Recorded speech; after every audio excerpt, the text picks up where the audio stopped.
Hello, I am Marisha and welcome to my creative diary. I hope you're doing well. Today I'm going to share with you a few tips on how you can use cover plate dies to create your card projects. So let's go ahead and get started. First, I'm going to bring in the panels that I'm going to use to create my cards along with Waffle Flowers paw print textured cover plate die. This is an adorable die and perfect to use to create your card, especially if you are a fur baby lover like me.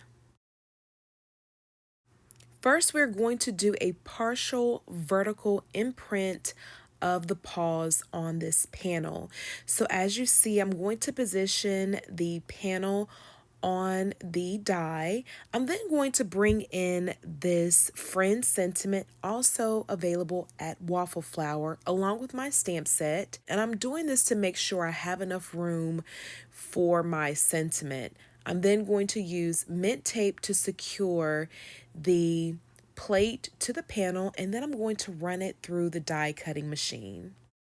Here is the reveal of the panel. Isn't that so cute? I love it. You can also use this technique with embossing folders as well. I decided to die cut the sentiment 3 times, twice out of black cardstock and once out of black mirrored cardstock. I'm using my liquid adhesive to stack the 3. That way this will add dimension to my cards. When it comes to adding sentiment die cuts to my cards, I more than likely will die cut them 3 times and stack them together and then place them on my cards. I just love that dimension that it adds to my cards. Before I position the sentiment on my panel, I'm going to adhere a gold strip of cardstock, creating a border on the panel. Then from there, I'm going to cut off the excess, and then I'm going to adhere the friend sentiment. Then I'm going to head on over to my Misty, where I'm going to position the panel on the Misty base. I'm then going to bring in the Pawfix Sentiment stamp set from Waffle Flower. I'm going to select the You're My Favorite.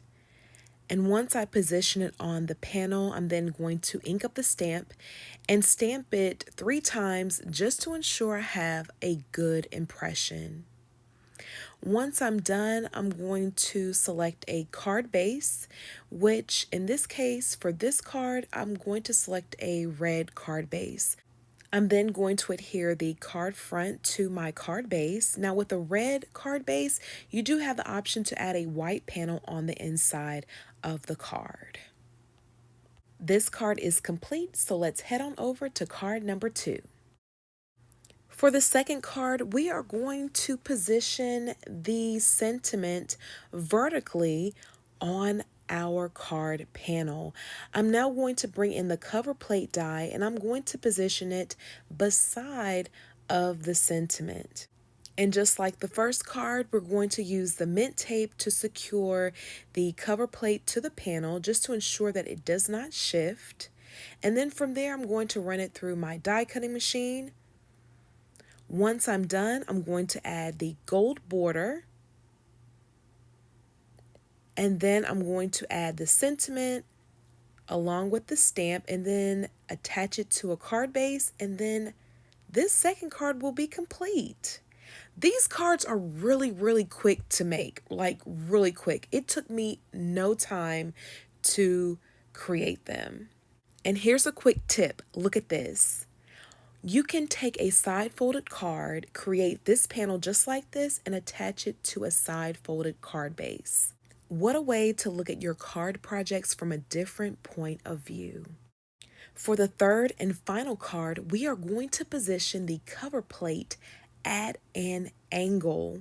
I flipped my plate horizontally and then I positioned it at an angle on the panel.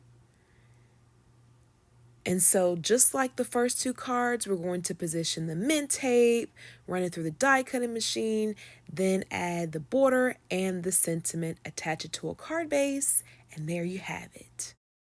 Here's a look back at the first card that was created. But guess what? You can actually flip your card panel and position your sentiment at the bottom. So that's two ways you can use your cover plate die. Let's bring in the second card created. So as I mentioned earlier, you can create your card just like this, or you can use a side folded card base to attach the panel, creating two more ways to use cover plate dies on your card projects. And for the final two ways, let's bring in the final card that was created. Once again, you can flip your panel and add the sentiment to the bottom of your panel. That gives you a total of 6 ways to use cover plate dies on your card projects. Thank you for joining me on today. I appreciate you as always for stopping by. It is my hope that this tutorial has inspired you to create. I thank you in advance for subscribing, clicking the thumbs up button, and the notification bell. Don't forget to check out my blog at thediaryofbellerose.com. The products used in this tutorial are listed and linked below. I'm sending you love and a whole lot of hugs. Until the next crafty project, please take care.